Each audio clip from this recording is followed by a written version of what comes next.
Bismillahirrahmanirrahim. Assalamualaikum warahmatullahi wabarakatuh.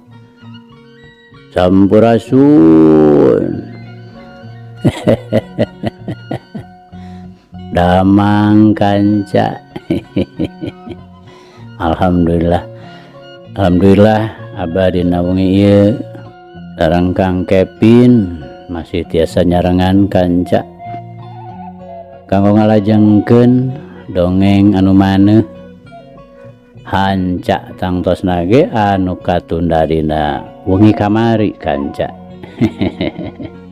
Mangga ahnya urang lajengkeun kanca kumwae kasadayana kanca-kanca abah wargi-wargi abah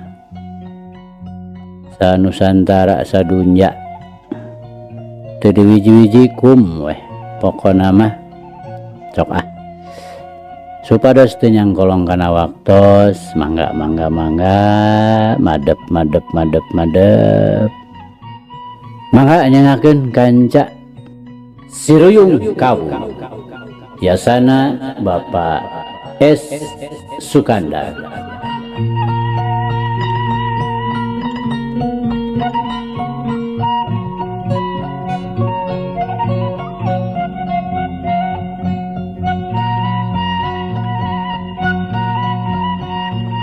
Kemari teh kanca parantos dugi ka ti Cibatu kebat ka Bandung pindah deui kareta nu ka Sukabumi anu saterusna terus we ngajugjug ka Jampang Kulon maksud rek nyaluuh kanu jadi guru pasurangga dedengkot kahot nuges ka Koncara lain bae ukur di Sukabumi tapi bangblas ka Bogor malah parat ka Batawi sagala geus puguh ka Tangerang sarta Bekasi mah kabeh oge teh nu bireuk ka Pasurangga jago kolot nu tacan bisa diragrageun ku saha bae oge.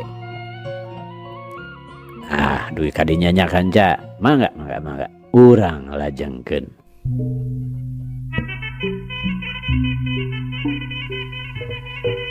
Kanca dangu sadayana waktu Ki Jatun jeung Darwita geus anjog ka hareupeunana paralaku Ki Jatun nyaritakeun sagala kajadian nu geus kaalaman kumanehanana enggoning Bitotama jeung Karna nyaeta nu jadi incuna Aki Mursid dicaritakeun kumanehanana yen jeung Aki Mursid mah teu kungsi patelak lantaran kabeneran harita teh keur gering manehna nya dilawan ku incuna anu tetela pangabisana teh lain hampas-hampaskeun manehna nepi ka ngalaman tatu dina beheungna malah harita oge ditembongkeun ka Pasurangga. Pasurangga barang ngadenge dongengna nu jadi murid manehna ngahuleng salila-lila pamustungan haik manehna mariksa tatuna Ki Jatun anu barang breh teh ditempo kacida mata ngaranjugna lantaran teu jiga-jiga ditobros ku curug tapi ieu mah teu beda we tinu ditobros ku beusi tapakna jero naker ngan bubuhan Ki Jatun teh kacida kuatna manehna masih keneh tahan teu nepi ka ngaleupaskeun nyawa.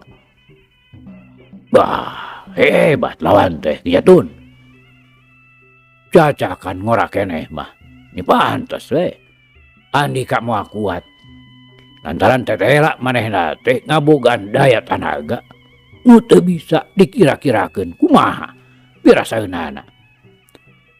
Pasurangga bari ngareret ka muridna manehna haek ngusap-ngusap kumisna nu memang geus camut-mut bodas kabeh sanajan manehna teh katempona geus bangun tokroh-tokroh tembok badanna mah masih keneh jag-jag panonna masih keneh buringas sarta sorotna kacida seukeutna kuntuna atuh masih keneh rempeg parageuh umurna isen we leuwih kolot saeutik ti Ki Jatun ngan ari keker badanna mah kawasna teu eleh-eleh teuing.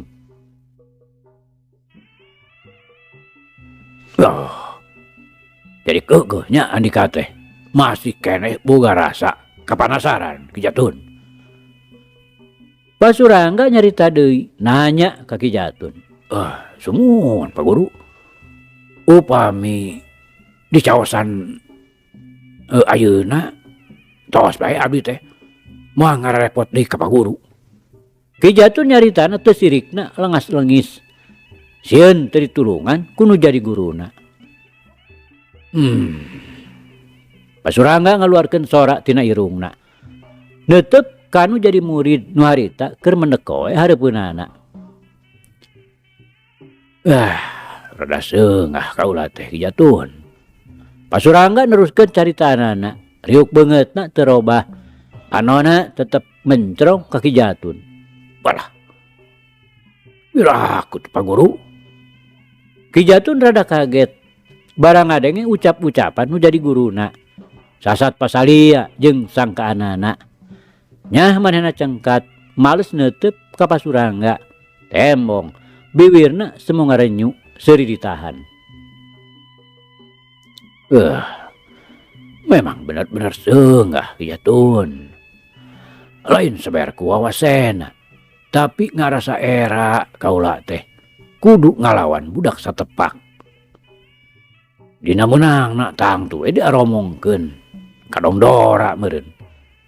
Dina elehna sumawona kaula tang tu kasurah ku balarea ngalakon ragrag ku budak nu masih keneh bau jaringau. Namun paguru tiasa ngawonkeun pun karena mah moal aeb. Sanaos laras ieu manehna teh ngora keneh. Dipake enjing nang karuka sareng bung bulang mah tos kakoncara manehna teh. Disebut oge si Ruyung Kawung anu langka pitandingeunana. Kitu nya. Eta geuning disebut si Ruyung Kawung. Naon teh Ki Jatun? Pasurangga ngasongkeun pananya. Riuk beungeutna anger, taya-taya bangun kaget. Dumeh karena sasat dipuji kudu jadi muridna. Sungun margi manehna watara nyoren pakarang guru. Iwati nu sok dianggep pakarang teh nyaeta hiji ruyung nu didamelna tina kawung. Ki Jatun mere penjelasan. Ari nu dipibogana ulin mana cenah? Pasurangga nanya deui. Arupina mah Cikalong guru. Namun da di dieu tos aya nu dirobi. Dugi ka gerakanana hese pisan diteguhna. Biasa kabeh jawara oge sok ngabogaan ulin ciptaan sorangan. Tara ngagunakeun sagemblengna nurutkeun sumberna nu asli. Ieu teh tayalian nyaeta supaya dina ngalakukeun gerak tipu teh teu bisa gancang-gancang kateguh kudu jadi lawan. Irahan dikarek balik deui kana karuka. Akhirna Pasurangga nanyakeun pamaksudan Ki Jatun saterusna. Wah, teu langkung panguru. Kahoyong mah da di jejeran. Tang tu Ki Jatun. Kaula teh piraku rek ngantep nu jadi murid. Keun tong rusuh-rusuh. Ayeuna mah reureuh heula we lanan. Ngadenge kasanggupan nu jadi guru kitu. Lain deui Ki Jatun ngarasa bungahna. Pikirna piraku ayeuna mah teu kalaksanakeun males kanyeri ka Aki Mursid teh. Lamun Aki Mursid kabeneran geus cager tang tu bakal dilawanan ku manehanana. Ari karna mah geus pasti bakal disanghareupan kudu jadi guruna. Kancadang teu mangkuk 3 poe ti harita. Pasurangga katut Ki Jatun nya kitu deui Darwita geus tembong ku kulunuan di stasiun kareta api Sukabumi. Maksudna tayalian dina poe eta teh maranehna rek aridit ka Garut. Jelasna mah rek ka Bungbulang pikeun manggihan Aki Mursid atawa Karna nu disohorkeun disebut si Ruyung Kawung.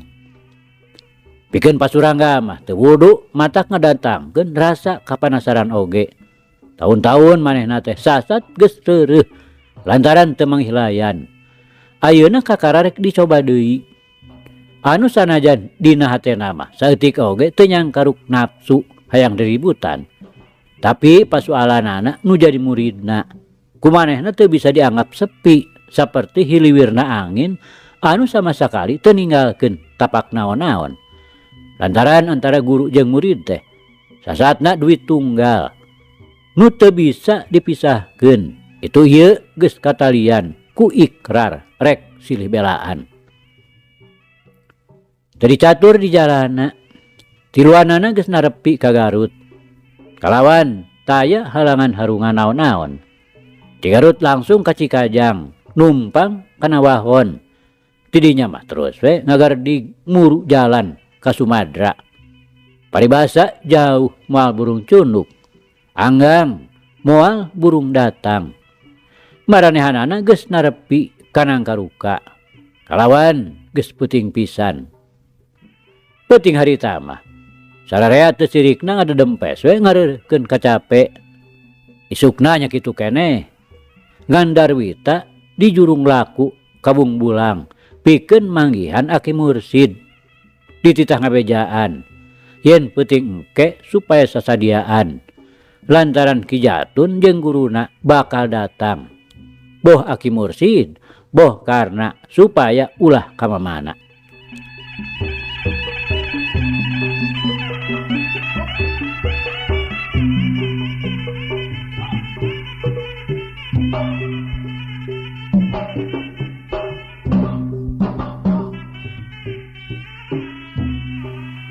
Kanca dangu sadayana. Aki Mursid nu memang harita teu ka mana sarta geus cager bener tina geuringna. Lain deui ngarasa kagetna barang nampa iber ti Darwita yen Ki Jatun rek datang deui. Malah bari dibarengan ku guruna. Sacara hawar-hawar manehna geus ngadenge beja tina hal kaayaan guruna Ki Jatun anu ngaran Pasurangga nu padumukanana di Jampang Kulon. Sakur tukang halantrah mah oge nu salilana Cikibung dina dunya maen po moal aya nu bireuk kangaran Surangga. Sanajan can neuleuh jelemana tapi ngadenge-denge bae mah geus tangtu. Sajungna Darwita balik di Nangkaruka darwe Aki Mursid badami jeung Karna katut Widarma. Tiluan hoghag silih tempas lantaran masing-masing pada nyadiakeun dirina pikeun nyang hareupan Pasurangga.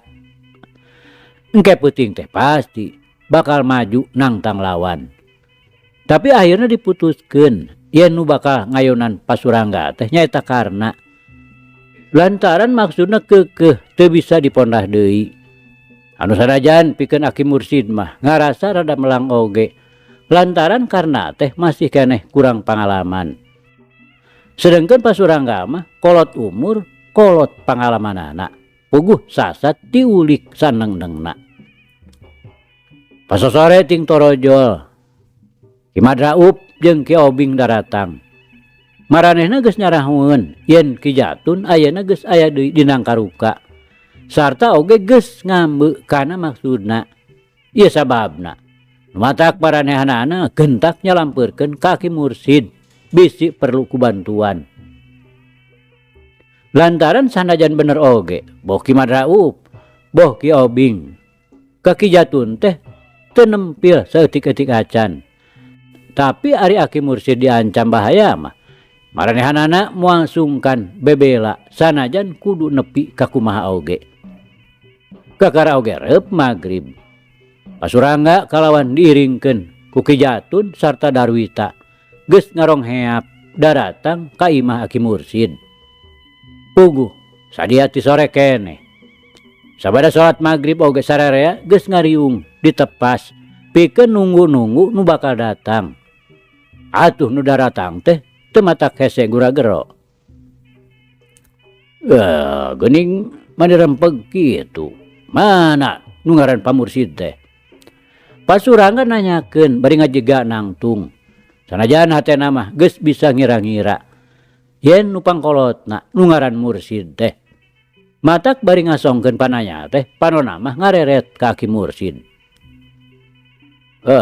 Kaula Pasurangga.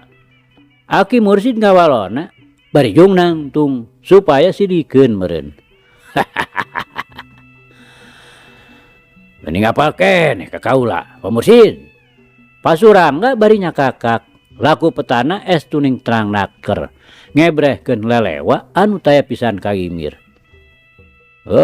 Sapira kue atuh make teu kena ka Pasurangga ti Jampang Kulon. Aki Mursid na Malang. Arik aran Karna. Pasurangga nanya deui, panonna rutret ka Karna jeung ka Bidarma. Kaula ngaran Karna, incuna Aki Mursid. Karna gancang nikukur, jong deui nangtung gigireun akina. Jelas tembong, ruyung kaungna di tukangan tonggongna. Ulah mamawa ka incu kaula Pasurangga. Kaula masih keneh sanggup nyang hareupan. Sanajan tadi teh memang geus paheut yen trek disanghareupan ku Karna. Tapi satekah pola manehna trek ngahalangan sangkan ulah jadi. Lantaran sareret oge geus bisa dikira-kira yen Pasurangga teh lain lawangan hampang-hampang. Ya, kaliru atuh Pak Mursid. Nah, kaula mah khusus we. Rek nyang hareupan kan geus kungsi mahala ka Ki Jatun murid kaula. Kajaba lamun tetela nu dimaksud taya kasanggupan. Bisa oge diwakilan kuno sejen. Pasurangga bari ngareret ka Karna. Ogo we, pikeun Karna mah teu beda we tinu disebit daun celina. Teu parah deui. Gelang we manehna luncat ti tepas, saterusna ngajega hareupeun Pasurangga. Ketakna teuneng, ludeung, bangun teh ka keung. Anu barang breh oge Pasurangga mireungeuh. Gerakan luncatna Karna geus cope, manehna bisa neguh yen ieu jajaka teh memang bener-bener lain heureukeuneun. Kaula nu dimaksud ku Andika teh Pasurangga. Kaula nu geus kumawani mahala ka Pajatun teh. Bongan manehna taya pisan hampurana ka aki kaula. Kekeh peteukeuh ngalajur nafsu ngumbar amarahna. Padahal aki kaula teh geus tarima kana kalepatanana sarta teu kurang-kurang neda pangampura ka manehanana. Urusan aki Andika jeung Ki Jatun teu perlu dibejar-beaskeun karena eta mah jadi urusan masing-masing. Tapi perkara Andika nu geus mahala ka murid kaula nu di luar kamanusaan. Bener-bener hiji kalakuan nu taya hampuraeunana. Nu pikeun kaula mah nu jadi guruna. Kapaksa we kudu ngayakeun balitungan. Pasurangga satengah ngaweleh ka Karna.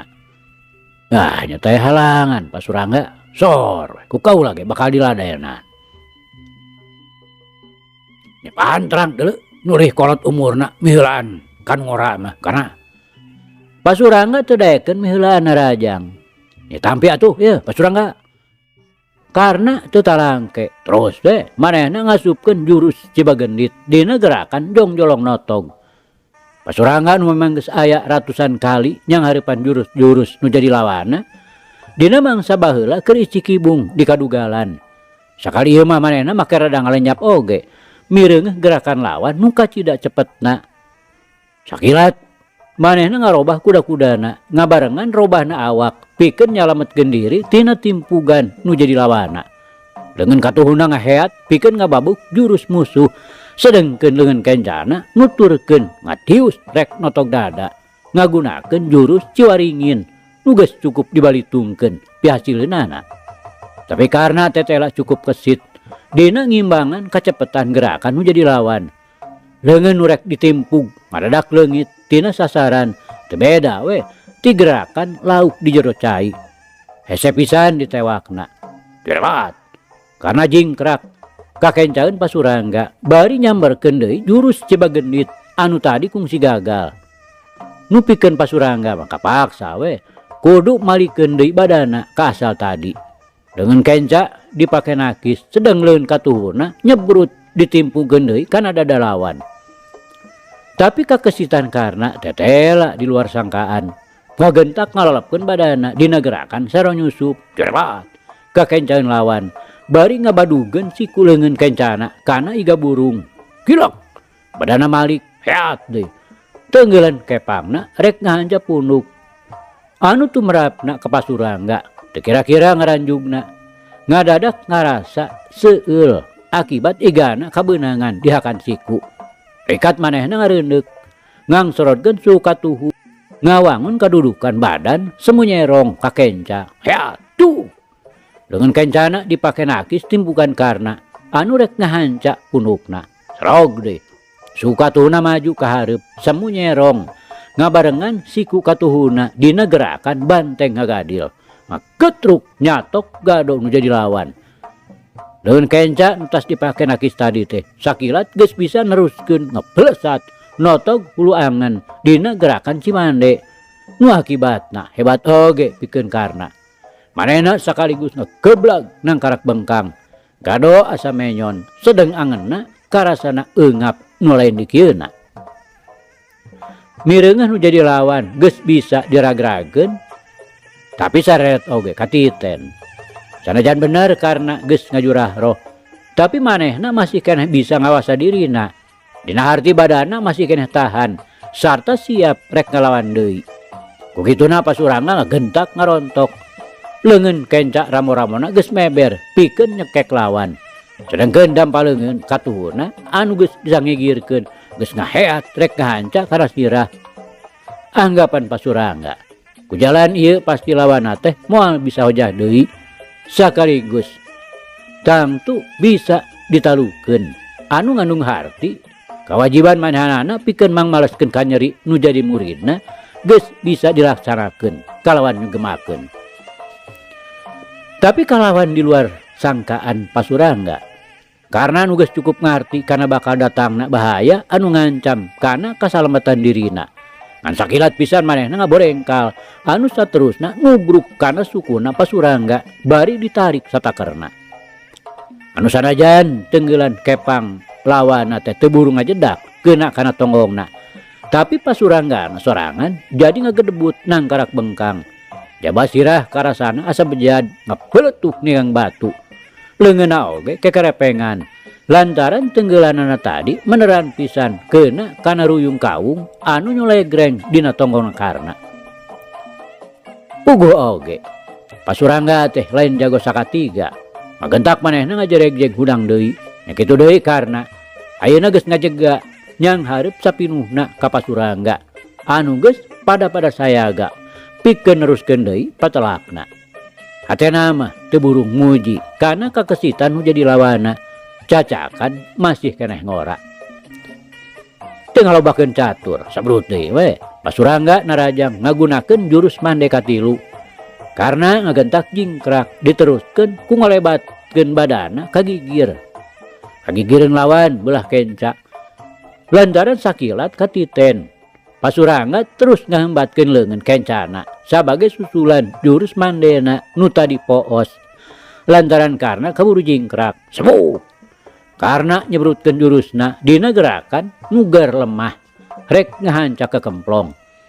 Tapi Pasurangga rikat ngarempod bari ngarobah kedudukan badana sina nyanggigir.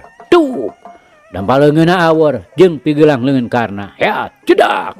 Dengan kencana nu ayeuna geus robah gerakanana teu bisa dikepeskeun deui ngacetruk dina tenggelan Ciwaringin ngahanca kana dadakarna.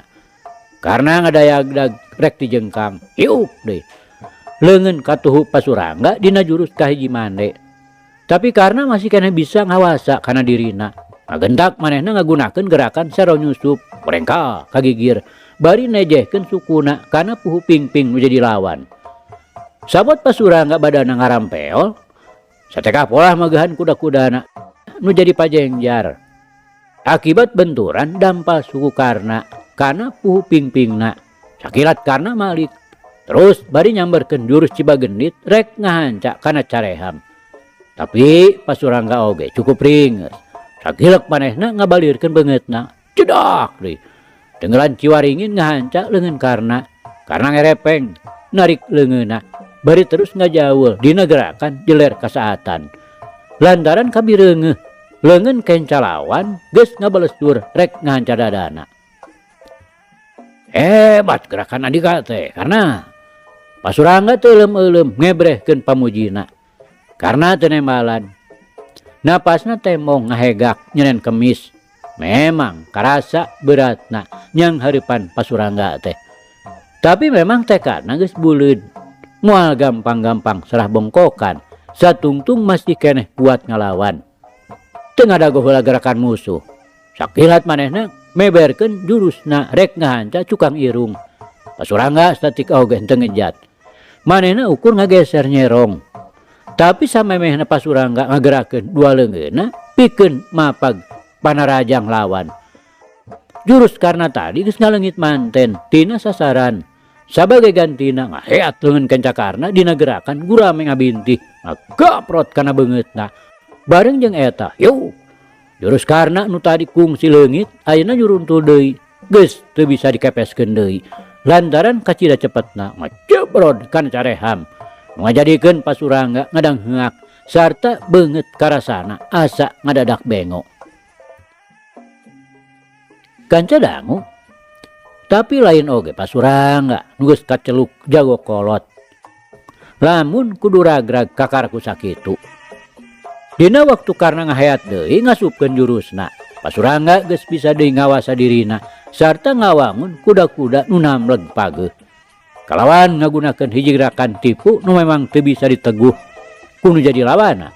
Sakilat naker leungeun karna geus bisa ditewak. Anu saterusna dicentok ka gigireunana. Bareng jeung nyolontodna badan karna leungeun katuhu Pasurangga nu dina waktu ngan sakilat geus dirobah jadi mangrupa siku ngajetruk mapag gado karna cedak deui. Leungeun eta keneh gigir dampana ngahanca kana sirah. Hiu jebron.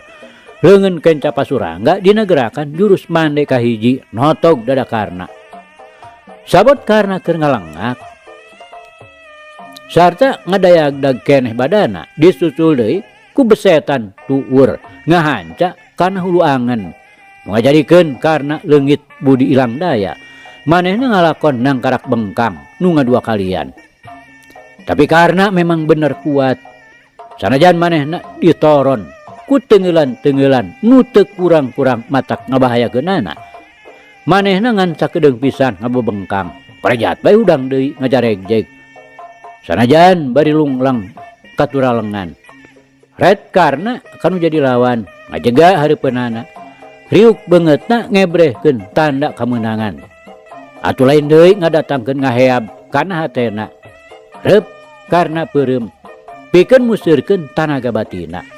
Musuhna ayeuna mah rek dilawan ku gerakan si pecat nyawa. Jurung kunung. Leungeun kencana ngajungjung maju ka hareup Sai Basirah. Jung deui. Leungeun katuhuna nuturkeun sarta dampalna meber semu-semu nyangigir. Melesat. Badan karna teu beda we ti Jamparing melesat tina gonewa. Nyebrut ka hareupeun narajang Pasurangga anu masih keneh ngajega. Ku maksud mah Pasurangga ge rek ngagentak ngolebat ka gigir. Tapi gerakan karna memang kacida cepetna. Pasurangga antukna mah tetep ngajega mageuhan kuda-kudana. Tuk tuk. Pigelang leungeun Pasurangga awor jeung pigelang katuhu karna anu rek nungkup kana sirahna. Sedengkeun pigelang leungeun katuhuna awor jeung pigelang leun kenca karna anu dampalna geus meber rek nigas kana beuheungna. Akibatna kacida hebatna. Nepi ka Aki Mursid sorangan anu biasana taragetapan renjagan. Harita mah manehna ngaranjug lain dikieuna. Lantaran mireung badan karna ngaceleng ka tukang aya kana 5 elona. Sarta ragragna diuk. Sedengkeun Pasurangga tetep ngajega tegedag keanginan sarta teu busik bulu salamar.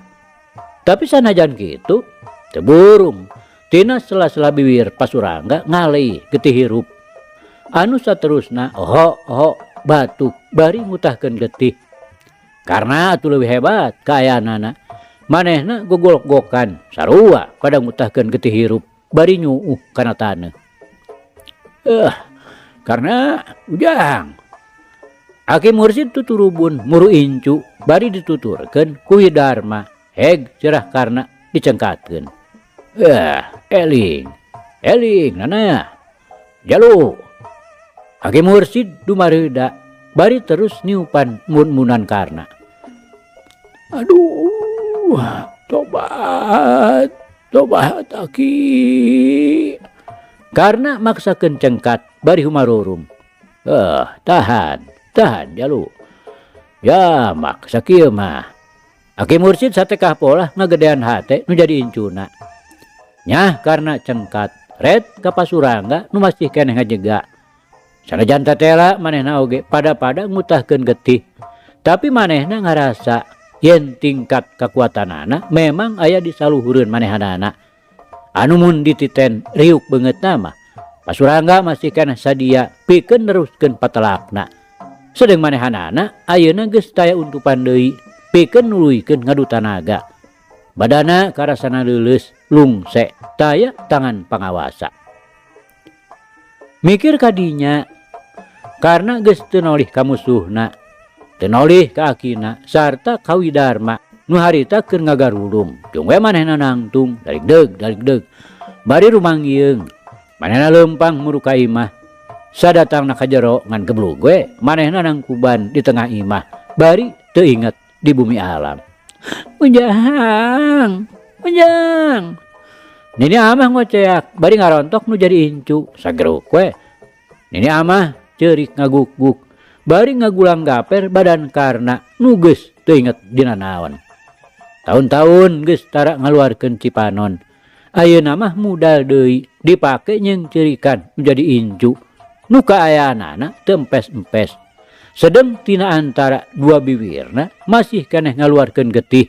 Ngalai maseuhan kana pakeanana.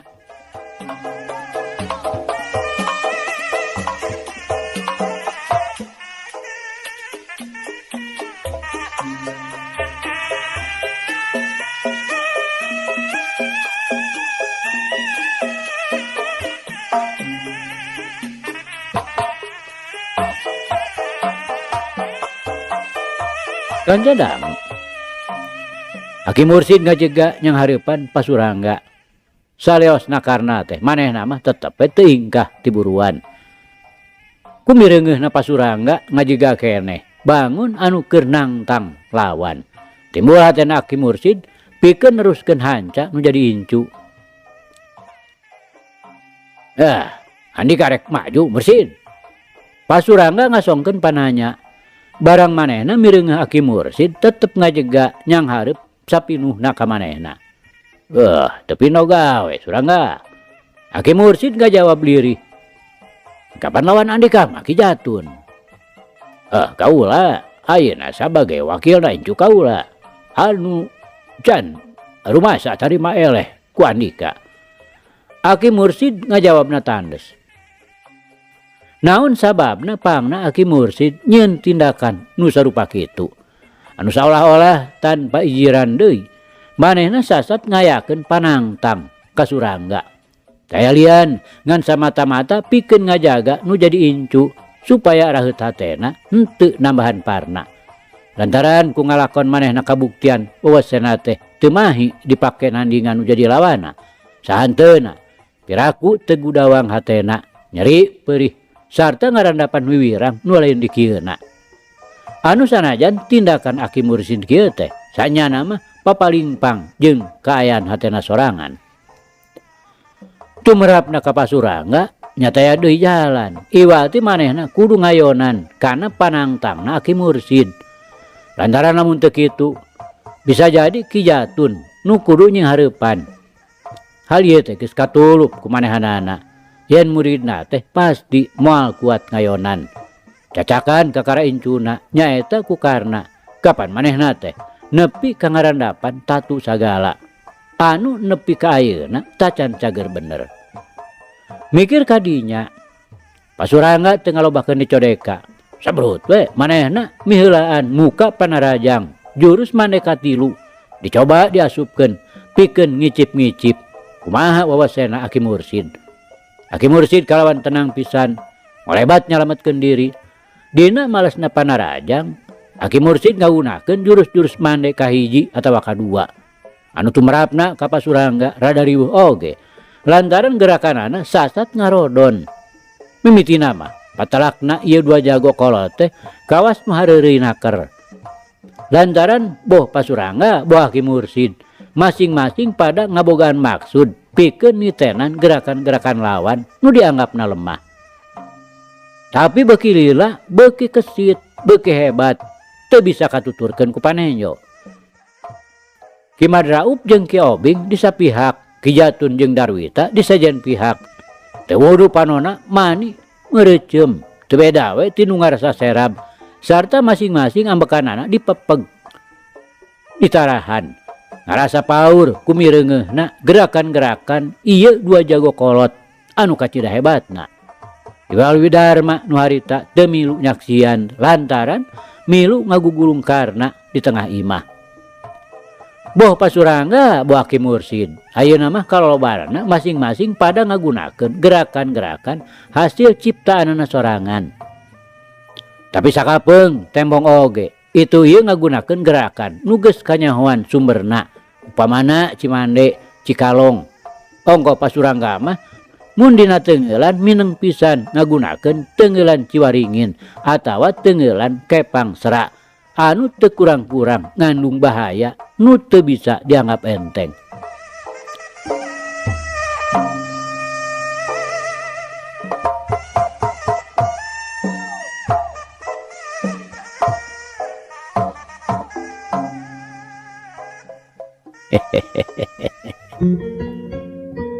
Aduh kanca, cak. Ieu carita urang pungkas heula kancanya. Insyaallah enjing jaga nenggeto.